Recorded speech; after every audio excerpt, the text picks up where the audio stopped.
নাবিল আর নুসাইবার রঙিন জীবন। শহরের এক ঝলমলে সকালে ঘুম ভাঙল নাবিলের। ৮ বছরের নাবিল, যে কিনা ব্লু বার্ড স্কুলের ক্লাস 2 এর ছাত্র। পাশে তার ৩ বছরের বোন নুসাইবা, তখনও খেলার ঘোরে।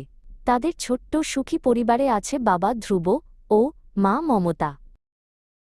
নাবিল খুব ভালো ছেলে। সেই নিয়ম মেনে চলে, যেমন এখন সে তার ছোট জায়নামাজটি বিছিয়ে ফজরের নামাজ পড়বে। সে জানে, খেলার মতোই এটিও খুব গুরুত্বপূর্ণ।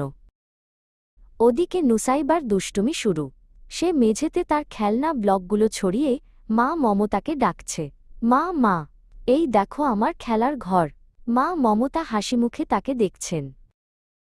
দুপুরে স্কুল থেকে ফিরে নাবিল ছুটল তার প্রিয় সাইকেলটির কাছে। শহরের ভেতরেই পার্কে গিয়ে সে বন্ধুদের সাথে একটু সাইকেল চালাবে, তারপর মোবাইলে তার প্রিয় রেসিং গেমটি খেলবে।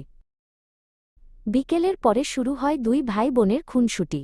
নাবিল যখন তার ক্রিকেট ব্যাট নিয়ে প্র্যাকটিস করছে, নুসাইবা তখন সেই ব্যাটের পাশেই তার পুতুল নিয়ে বসে পড়ে। আমিও খেলব, নুসাইবার আবদার। হঠাৎ নাবিলের মোবাইলে নোটিফিকেশন এল। সে গেম খেলার জন্য বসতেই নুসাইবা সুযোগ বুঝে তার মোবাইলটি নিয়ে দৌড়। এই নাও ভূত ধরো। নাবিল এবার ধাওয়া করল তার ছোট্ট বোনকে। ধরাধরির পরে দুজনই ক্লান্ত।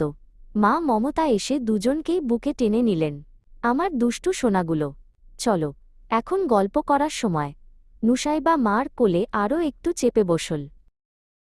রাতে বাবা ধ্রুব যখন অফিস থেকে ফিরলেন, তখন শুরু হলো আর এক খেলা। বাবা আর নাবিল মিলে ফুটবল নিয়ে মেতে উঠল, যদিও এটি ইনডোরের ছোট বল। বাবা তাকে ভালো খেলোয়াড় হওয়ার টিপস দিচ্ছেন। সব দুষ্টুমি আর খেলা শেষে তারা সবাই একসঙ্গে বসল।